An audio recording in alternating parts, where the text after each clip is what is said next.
The present time is unique in more ways than one, and the Christ is confronted with a unique occasion. This unique opportunity with which he is presented is brought about by certain world conditions which themselves are unique.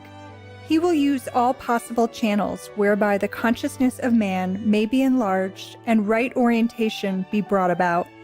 It is truer to say that it is as world teacher that he will consistently work. Please watch on for the remarkable spiritual revelations of the esteemed author Alice Bailey, written under the guidance of the venerated master Joel Kuhl.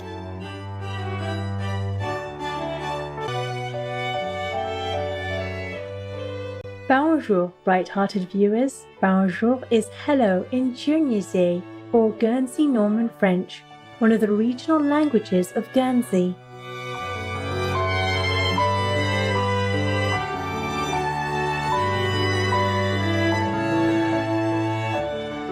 I'm Michelle, the welcoming people of Guernsey, seeing you a true friend, and send you warm wishes for a happy and peaceful life in the Divine's grace.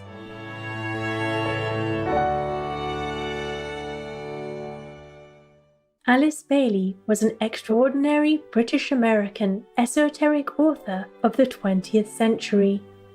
She was one of the first to use the term New Age, referring to a better future for the world that fulfills the divine plan of love and light. Born in 1880, Alice Bailey in her youth was a devoted Christian who later developed an extensive knowledge and practice of theosophy.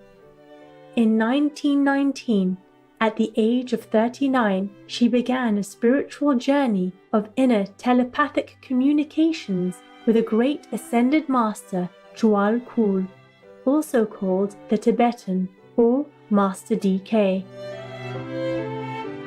Over the next 3 decades, until the end of her life, the Master thus transmitted ancient teachings of the ageless wisdom to his chosen disciple, which she diligently recorded as 19 books.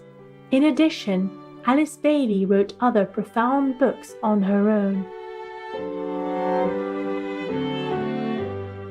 In 1922, Alice Bailey and her husband, Foster Bailey, founded the Lucis Trust and the Arcane School to offer the teachings and meditation guidance to the public.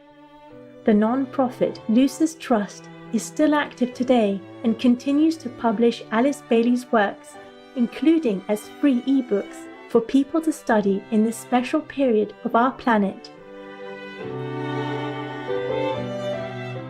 We will now read an excerpt from Alice Bailey's prophetic book, The Reappearance of the Christ, about the unique factors that will mark the way the Christ will carry out his work during his next re-emergence on earth.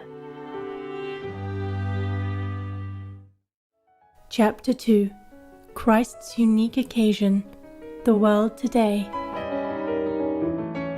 In any acceptance of the teaching that Christ will come, one of the difficulties today is the feeling that the teaching has been given for many centuries and nothing has ever happened.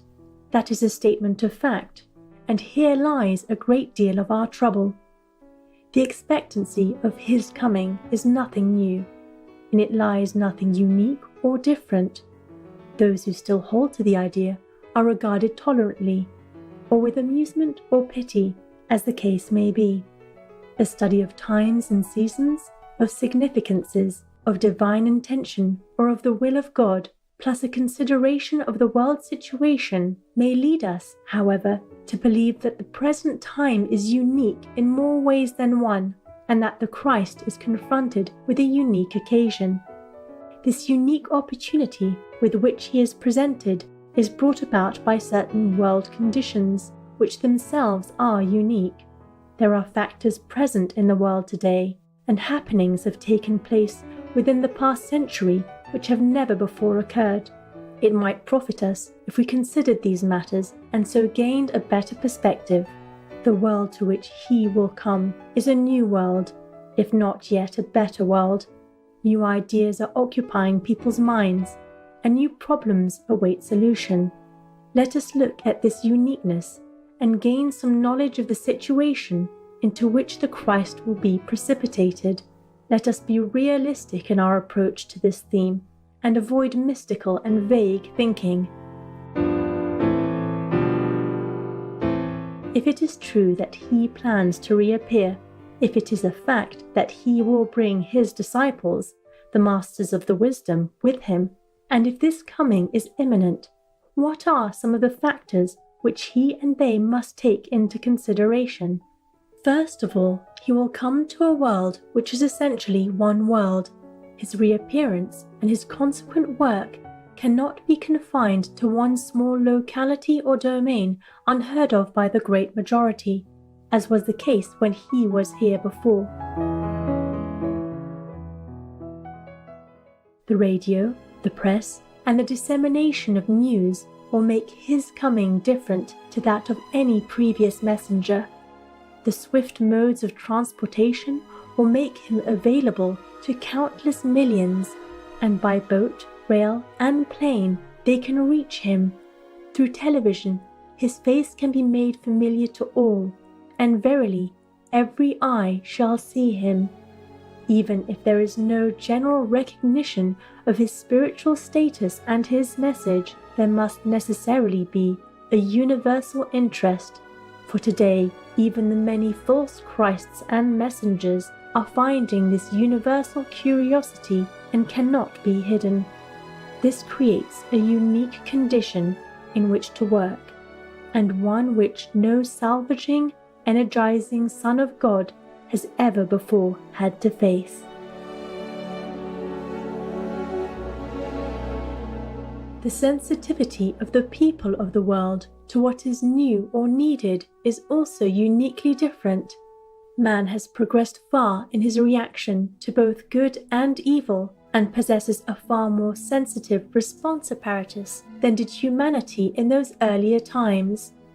If there was a quick response to the messenger when he came before, it will be more general and quicker now, both in rejection and in acceptance. Men are more inquiring, better educated, more intuitive and more expectant of the unusual and the unique than at any other time in history. Their intellectual perception is keener, their sense of values more acute, their ability to discriminate and choose is fast developing, and they penetrate more quickly into significances.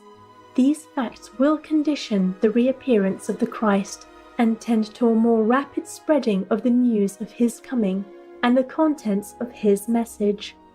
Today, when he comes, he will find a world uniquely free from the grip and hold of ecclesiasticism. He may reappear in a totally unexpected guise. Who is to say whether he will come as a politician, an economist, a leader of the people, arising from the midst of them, a scientist, or an artist? It is a fallacy to believe, as some do, that the main trend of Christ's work will be through the medium of the churches or the world religions. He necessarily will work through them when conditions permit, and there is a living nucleus of true spirituality within them, or when their invocative appeal is potent enough to reach him. He will use all possible channels whereby the consciousness of man may be enlarged and right orientation be brought about. It is, however, truer to say that it is as world teacher that he will consistently work, and that the churches are but one of the teaching avenues he will employ.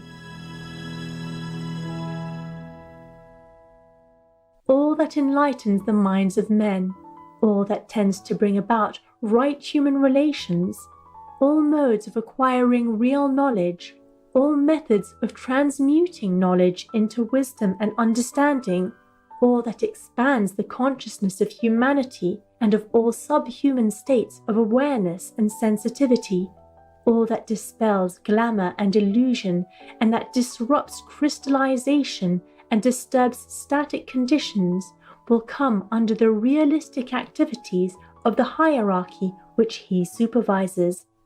he will be limited by the quality and the caliber of the invocative appeal of humanity, and that, in its turn, is conditioned by the attained point in evolution. For more details and the full online version of Alice Bailey's book, The Reappearance of the Christ, please visit lucistrust.org. Intuitive viewers, it was an honor to have your company for today's Words of Wisdom.